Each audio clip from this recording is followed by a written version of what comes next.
సాయంత్రం పడమరకు వచ్చిన సూర్యుడితో నక్క నీడ తన ముందు పడకుండా వెనక్కు పడింది.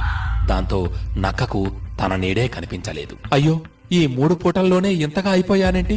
అసలు నేను బ్రతికే ఉన్నానా అని భయపడింది. ఆ తరువాత ఛీ ఛీ ఛీ, నేను బ్రతికే ఉన్నాను.